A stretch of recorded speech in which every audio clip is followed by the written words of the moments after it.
Hello everyone, welcome to Apti Plus Academy for Civil Services. This is a video on daily topic-wise news analysis where the coverage of the news would be from two leading newspaper, that is the Hindu and Indian Express.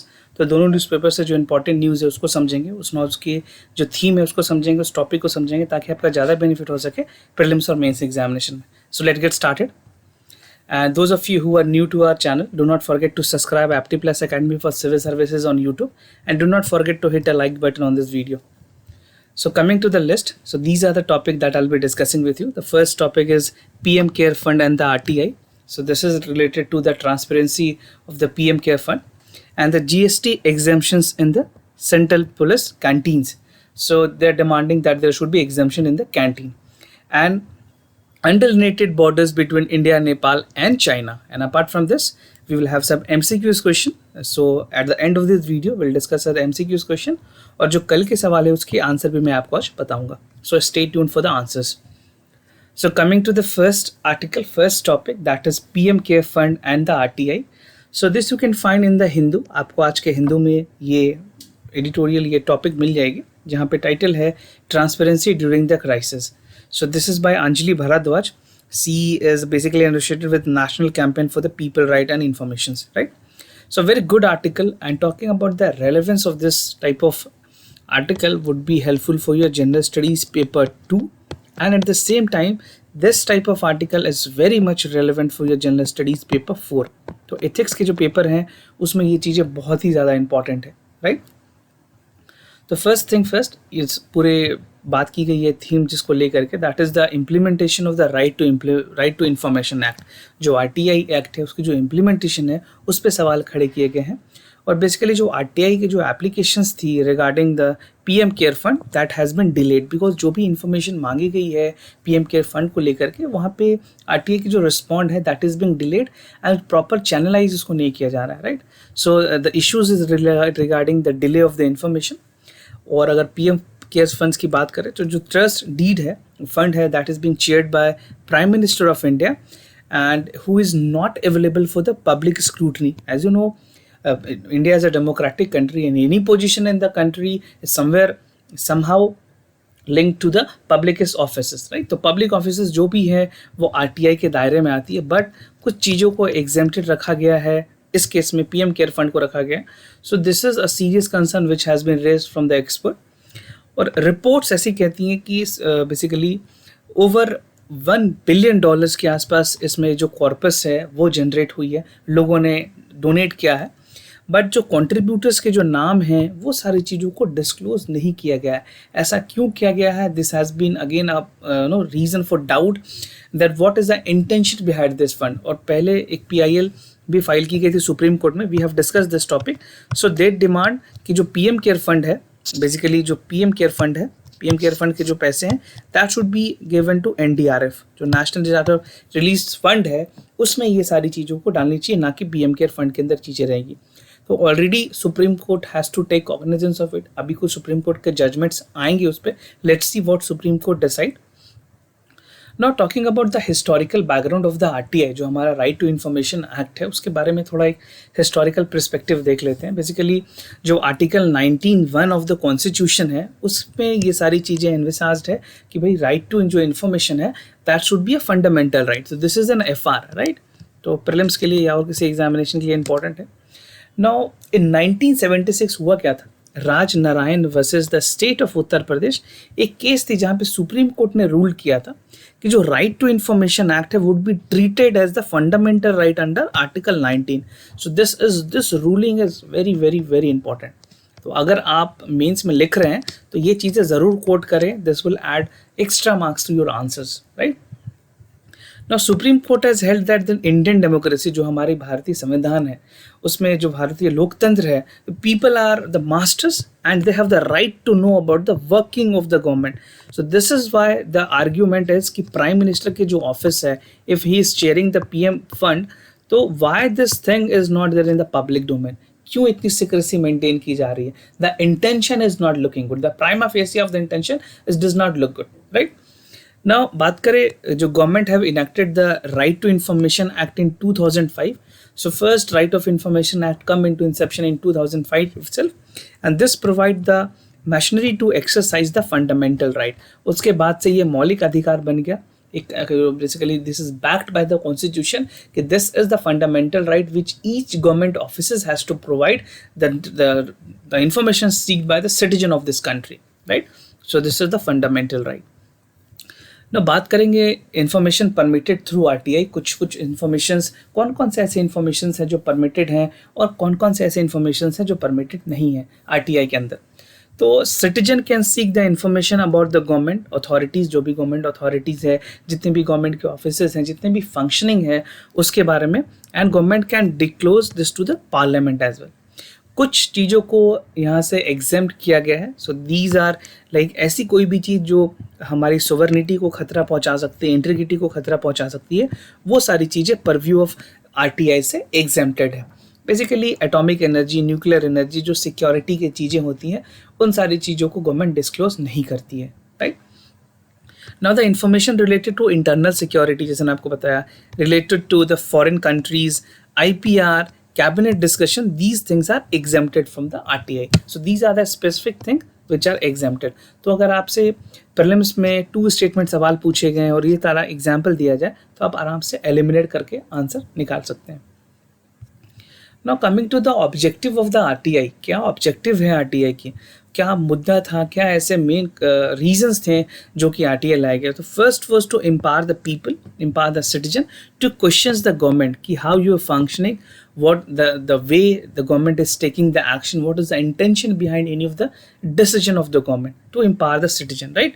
तो सबसे पहला था to empower the citizen.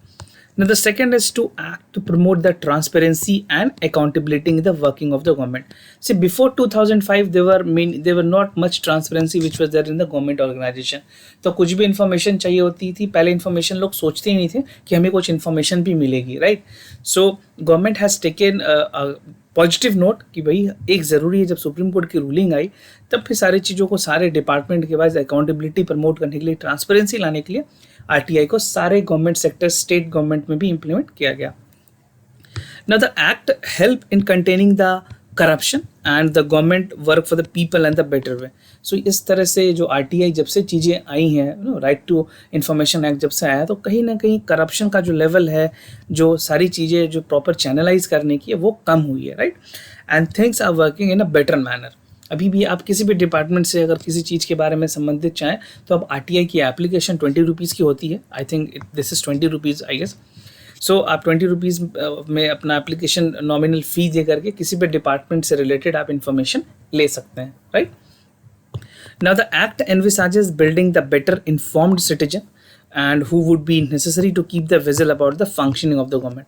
तो जो भी citizen को एक informed citizen है, जिसको कोई एक ऐसी जानकारी चाहिए जो उसको नहीं मिल पा रही, पब्लिक डोमेन में नहीं है, so that information can be directly inferred through the RTI act, right. ना कुछ कंसर्न्स की बात करें जो कि स्पेसिफिकली पीएम फंड को लेकर के दी गई है, तो यहाँ पे बताया गया है कि जो फंड्स हैं, no information is available on the website कि भाई फंड कहाँ कहाँ से कलेक्ट किए गए हैं, कितने अमाउंट कलेक्ट किए गए हैं। तो जो कलेक्शन है उसके बारे में कोई जिक्र नहीं है। Name of the donor, who are the donors, right, जो नेम्स हैं लोगों के वो डिस्क्लोज नहीं है वेबसाइट्स पे। And the expenditure of incurred and the detail of the beneficiary is also not there. If this is the PM Care Fund is the public fund, not a public fund, but this is a relief fund under Prime Minister PM के under है, तो चीज़ें disclose नहीं, क्यों नहीं है? Why there is such discrepancy in this fund? So that is why I've told you a PIL has also been filed in the Supreme Court. Supreme Court has to take action कि क्या इसको NDRF के साथ मर्ज किया जाएगा, because ये कहना है PIL में कि जितने भी जो फ्यूचर फंड आ रहे हैं पीएम केयर फंड्स में, ओके, उन सारे फंड्स को डाइवर्ट किया जाए एनडीआरएफ की तरफ, right. Now access to information की बात करें, access to information is very crucial because violation of the people RTI particularly concern giving the unprecedented crisis gripping in the nation. तो भाई अगर बेसिकली जो एक्सेस टू इन्फॉर्मेशन है वो बहुत ही ज़्यादा क्रूशियल है। अगर लोगों को पता नहीं होगा, they would be not aware कि एग्जैक्टली थिंग कैसे वर्क कर रही है, राइट। ना अगर इफेक्टिव यूज़ ऑफ जो मनी कलेक्शन बात करें, जो पीएम केयर फंड से जो मनी कलेक्ट की गई है उसको इफेक्टिवली कैसे यूज़ किया जा सकता था, right. So relief and welfare programme would be funded through the public money. ये गवर्नमेंट इस तरह से चीज़ें करती है। And the sole life for the million would be suddenly to loss their income opportunities. अभी लॉकडाउन के बाद हुआ क्या है, बहुत सारे ऐसे लोग हैं जिन्होंने अपना जॉब लॉस किया या लोगों की सैलरी कट हुई है। खास करके अगर अनऑर्गेनाइज सेक्टर की बात करें तो वहाँ पे people have lost their livelihood. तो सरकार इस पैसे से यहाँ पे इन लोगों को मदद कर सकती है, right. And if the poor and marginalised are affected, तो उनकी जो पब्लिक हेल्थ इमरजेंसीज हैं, जो बेनिफिट्स मिलने चाहिए गवर्नमेंट स्कीम्स के, चाहे वो मॉनिटरली हो, डायरेक्ट कैश ट्रांसफर्स के थ्रू हो, पीडीएस के थ्रू हो, वो सारी चीज़ें एक्सेस करना बहुत ही ज़्यादा रेलिवेंट होगा। Now at the same time under basically जो डेमोक्रेटिक टेनेंट्स हैं ऑफ द सिटीजन, उनका पार्टिसिपेशन, उनके बेनिफिट्स के लिए सारी चीज़ें की जानी चाहिए, ना कि किसी और डाइवर्जन में उस फंड को यूज़ किया जाना चाहिए। ना पर्पस ऑफ आरटीआई एक्ट की अगर बात करें, जो आरटीआई जिस समय बनी उसका क्या पर्पस था पूरा, तो जो मेन पर्पस था आरटीआई का, टू एम्पावर सिटीजन, मैंने आपको बताया, to get and better informed. और ड्यूरिंग दिस कोविड-19 जो प्रॉपर इम्प्लीमेंटेशन है लॉ की, that assume the greater significance than before. भाई अभी ये जो आरटीआई है, जो फंड है, जो पीएम केयर फंड है, उसकी कैसे यूटिलाइज की जा रही है, क्योंकि सरकार का कहना है कि प्रॉपर फंड नहीं है कि और वो कुछ बेनिफिटरी प्रोग्राम ला सके। गवर्नमेंट ने ये क्लैरिफाई कर दिया है कि नेक्स्ट फिजिकल ईयर से कोई भी वेलफेयर प्रोग्राम नहीं आएगी। तो क्या इतनी ज़्यादा ज़रूरत है डेफिसिट करने की? तो ये सारी चीज़ें हमें आरटीआई के थ्रू ही इंफॉर्मेशन मिल सकती है। एंड इट इज़ क्रूशियल कि जो information related to implementation of the relief measure should be announced by the government widely, should not be disseminated. तो लोगों के पब्लिक डोमेन में बेसिकली लोगों को ये जानकारी होनी चाहिए कि कहाँ से किस तरह से फंडिंग हो रही है। कम से कम जो स्टेक होल्डर हैं, जो एक्सपर्ट हैं, उनके पास ये सारी चीज़ें एक्सेसिबल पब्लिक डोमेन में जो इन्फॉर्मेशन है वो होनी चाहिए। And for effective delivery of the food grain, the essential commodities की बात करें, that should be madeable to the public domain. कितनी क्वांटिटी है, क्या प्राइस है, कौन से बेनिफिशरीज हैं, कहाँ राशन शॉप्स हैं, कितने राशन शॉप्स एक एरिया में ओपन है, तो ये सारे जो स्टॉक्स पोजीशंस है वो भी बेसिकली अप्लाई करने के लिए, उनकी इन्फॉर्मेशन डिस्क्लोज करने के लिए एक आरटीआई का पर्पस भी यूज़ किया जा सकता है। Now to ensure the accessibility those who need it, most relevant information must be made in the available. जो लोकल लैंग्वेजेस हैं उसमें आरटीआई की जो इन्फॉर्मेशन है उसको भी देने की ज़रूरत है, बिकॉज कई ऐसे लोग हैं जैसे हरियाणा में बेसिकली, या किसी और स्टेट्स की बात करें तो वहाँ पे रीजनल लैंग्वेज भी प्रमोट करने की ज़रूरत है। इनफैक्ट ये जो प्रोविजंस हैं, ये पब्लिक अथॉरिटीज़ स्टैट्यूटरी ऑब्लिगेशन है under section 4 of the RTI कि आप इंफॉर्मेशन उनको इस लैंग्वेज में मुहैया करें जो उनकी समझ में आती है, जो उनकी ज़रूरतें हैं, उस हिसाब से सेक्शन 4 एम्पावर करती है अंडर आरटीआई एक्ट, राइट। ना बात करें दूसरे टॉपिक की, तो दूसरा टॉपिक है GST exemption in the central police canteens. ये भी आपको आज के हिंदू में मिल जाएगी, जहाँ पे टाइटल है a case to exam GST in the central police force. तो बात करें रेलेवेंस की इस तरह के आर्टिकल की, so this article would be relevant in somewhere close to general studies paper 4। Paper 4 में भी इंपॉर्टेंट है, और जनरल स्टडीज़ पेपर 3 में जहाँ इंटरनल सिक्योरिटी के सवाल है, वहाँ पे भी वेलफेयर प्रोग्राम से रिलेटेड यूपीएससी एक अलग डाइवर्टेड क्वेश्चन भी पूछ सकती है आपसे, राइट। तो यूनियन गवर्नमेंट ने रिसेंटली अनाउंस किया था कि जितने भी कैंटीन्स हैं, उन सारे कैंटीन्स में जो भी इंडिजिनस प्रोडक्ट्स हैं, जो मेक इन इंडिया प्रोडक्ट्स हैं, उन प्रोडक्ट्स को ही सेल किया जाएगा, खास करके सेंट्रल पुलिस फोर्स के कैंटीन्स में, जो कि रेंट किए जाते हैं सेंट्रल आर्म पुलिस फोर्स के द्वारा, सीएपीएफ के द्वारा, right. So this is a welcome step to promote the indigenous manufacture products in India. जो मेक इन इंडिया इनिशिएटिव है, या जो इंडिजिनसली जो हमारी एमएसएमई जो छोटे उद्योग काम कर रहे हैं, या ऐसे लोग हैं जो इंडिया से इंडस्ट्रीज़ में, फूड्स इंडस्ट्रीज़ में है, उनको प्रमोट किया जाए। तो एज ऑलमोस्ट जो भी प्रोडक्ट सोल्ड किए जा रहे हैं सीएपीएफ कैंटीन में, दे आर इंडिजिनस, और इसके लिए बाकायदे मिनिस्ट्री ऑफ होम अफेयर्स ने इंस्ट्रक्शंस भी दिए हैं, राइट। तो बात करें जो सीएपीएफ है, उसमें कौन कौन से फोर्सेस कंप्राइज करते हैं, ये आपके लिए जानना काफ़ी ज़रूरी है। यहाँ पे सीआरपीएफ है जो सीएपीएफ के अंदर आती है, सेंट्रल रिजर्व पुलिस फोर्स, उसके पास बॉर्डर सिक्योरिटी फोर्सेज है, सेंट्रल इंडस्ट्रियल सिक्योरिटी फोर्सेज हैं, आईटीबीपी जिसको इंडो तिब्बत बॉर्डर पुलिस भी कहते हैं, सशस्त्र सीमा बल एसएसबी, और आसाम राइफल, और एनएसजी जो हमारी नेशनल सिक्योरिटी गार्ड्स हैं, जो कि बेसिकली वीआईपीज़ के सिक्योरिटी में, या बेसिकली और भी कुछ, जैसे अपने मुंबई का जो इंसिडेंट देखा होगा जहाँ पे 9/11 की बेसिकली जब हुई थी उस टाइम पे 26/11, तो वहाँ पे एनएसजी कमांडोज को भी यूज़ किया गया था, राइट। नाउ सीएपीएफ कैंटीन की बात करें तो इसको थोड़ा लेट परमिशंस मिले हैं, अप्रूवल्स में भी थोड़ी लेट हुई है। तो आपको एक मैं थोड़ा सा बैकग्राउंड बता दूं कि जो रिपीटेड एफर्ट्स की गई थी कि भाई जो सेंट्रल पुलिस, जैसे इससे पहले क्या था, जो हमारे आर्मी है बेसिकली, अगर मैं आपको बताऊं तो army, navy and air force, basically this is air force, this is army, तो ये सारी चीज़ों में ही कैंटीन अलाउड थे, राइट। जो हमारे जो सेंट्रल आर्म पुलिस फोर्स है उसमें कैंटीन नहीं थे, तो उनके द्वारा रिपीटेड डिमांड की जा रही थी कि भाई हमें भी कैंटीन दिए जाए, because their number of people would be also benefit. मैं आपको आगे बताऊंगा इसका कितना बेनिफिट हुआ लोगों को। तो इसकी जब बात करें, जो इंसेप्शन हुई थी, तो अटल बिहारी वाजपेयी प्राइम मिनिस्टर थे, उस टाइम पे उन्होंने प्रपोजल भेजा मिनिस्ट्री ऑफ डिफेंस को कि आप इस चीज़ को कंसिडर करिए एंड जो सेंट्रल कैंटीन जो डिपार्टमेंट्स हैं वो बनने चाहिए। तो जो हमारी MOD है उसने उस टाइम पे इसको खारिज कर दिया था, basically they have not approved it, but after the subsequent clearance, आगे बढ़ते बढ़ते 2006 में क्या हुआ कि जब प्राइम मिनिस्टर मनमोहन सिंह ने if he has taken the prime ministership, तो उन्होंने अप्रूव किया कि हाँ कैंटीन्स बनने चाहिए, और पूरे कंट्री में अलाइनमेंट के थ्रू बहुत सारे सेंटर्स पे कैंटीन खोले गए। ना बात करें अगर एडमिनिस्ट्रेटिव फंक्शनिंग एंड कैंटीन की किस तरह से चीज़ें काम करती है और कितना बेनिफिट्स हुआ लोगों को, तो canteen is basically headed by an additional director general, कि जो इसको हेड करते हैं सेंट्रल पुलिस कैंटीन को, और एक परचेस कमेटी होती है जो डिसाइड करती है कि कितने लोगों को अलाउ करना है और कितने फर्म्स होंगे। तो अभी प्रेजेंटली 200 फर्म्स अलाउड हैं, जैसे कि हमारी खादी है, पतंजलि है, ये सारी चीज़ें अभी अलाउड है, और भी बहुत सारे ऐसे फर्म्स हैं, मैंने आपको एग्जाम्पल के तौर पर बताया। Now these are run by the CAPF, और जो सेंट्रल पुलिस कैंटीन्स हैं, they are open for the serving and the retired CAPF personal, जो स्टेट पर्सनल्स है उनके फैमिलीज को ये मदद करती है सब्सिडाइज रेट में। Now with 199 master canteen functioning, तो यहाँ पे जैसे बात करें, and 117 canteen running across the country, तो जो फैमिलीज ऑलमोस्ट 50 लाख ऐसे फैमिलीज है जिनको इसका डायरेक्ट बेनिफिट मिला है, और 10 लाख सर्विंग पर्सनल है अभी CAPF के अंदर। और जो टोटल कॉर्पस है, जो जनरेशन हो रही है बेनिफिट्स या टोटल ट्रांजेक्शन की अगर बात करें, तो 28,000 करोड़ के आसपास है, सॉरी 2800 करोड़ के आसपास है, right. So this is 2800 crore rupees, this is annually, right. और रिक्वेस्ट ऑफ एग्जेम्पशंस की बात की गई, जो पूरे टाइटल्ड है इस एडिटोरियल की, कि जो GST के एग्जेम्पशंस दिए जाने चाहिए, क्योंकि कैंटीन्स में जो प्राइस है वो बाहर के MRP से थोड़ी बहुत ही अभी कम है, राइट। तो इन्होंने कहा कि भाई हमें बेसिकली पूरा GST जो 18% है उसको एग्जेम्प्ट किया जाए, तब इनको रियल बेनिफिट मिलेंगे कैंटीन्स के। So the rate of the product which sold at present in the canteen are marginally less than the market rate, तो जो मार्केट रेट में अभी उसमें मार्जिनल ही फर्क है।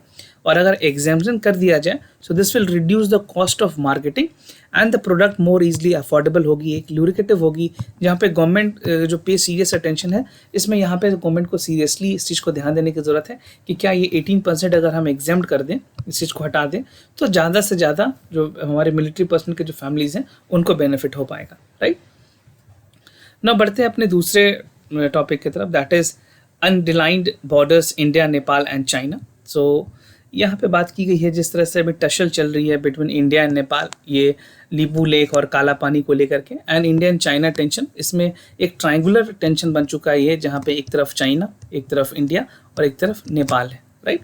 सो white paper need to be there for the misapprehension of the boundaries. और recent में जो गैलवन की जो फेस ऑफ हुई है, जो हमारी वॉर हुई है गैलवन में, basically this is like of a tussle which was there, तो वहाँ पे उस तरह के चीज़ों को मैनेज करना बहुत ज़रूरी है, क्योंकि हमने जो गैलवन की हुई उसमें हमने 20 अपने सोल्जर्स को, we have lost our soldiers, right. तो the root of the misunderstanding between India and Nepal lies to the treaty of territorial war which was no map was attached, right. तो उस टाइम पे जब टेरिटोरियल एग्रीमेंट हुई थी तो कोई map attach नहीं किया गया था, एक एग्रीमेंट कर दी गई थी। मैं आपको सुगौली का जो एग्रीमेंट है वो आपको आगे बताऊंगा। And the negotiator has no idea about the geography of the area, उनको उस टाइम पे ज्योग्राफी का कुछ बहुत ज़्यादा उन्होंने इस तरह से इंटरप्रिटेशन नहीं किया था, बट ये वाली जो रूट थी, जो काला पानी वाली रूट थी, वो यूज़ की जाती थी उस टाइम पे भी मानसरोवर वाले टूरिस्ट के लिए, पिलग्रिमेजेस के लिए, राइट। और Lipulekh acted as a pass and the source of the Kali river. ना बात करें ट्रीटी ऑफ सुगौली के बारे में, तो यहाँ पे ब्रिटिश जो इंडिया थी, उन्होंने नेपाल किंगडम के साथ 1860 में एक एग्रीमेंट किया था, जो मैप महाकाली रिवर की वेस्टर्न बाउंड्री के साथ इंडिया में लाई करती, बस इतनी एग्रीमेंट हुई थी। बट हुआ क्या, यहाँ पे जो डिफरेंसेस आई, तो British map shows the sources of tributary of the different places which was mainly due to the underdeveloped and less defined surveying technique that were used at that point of time.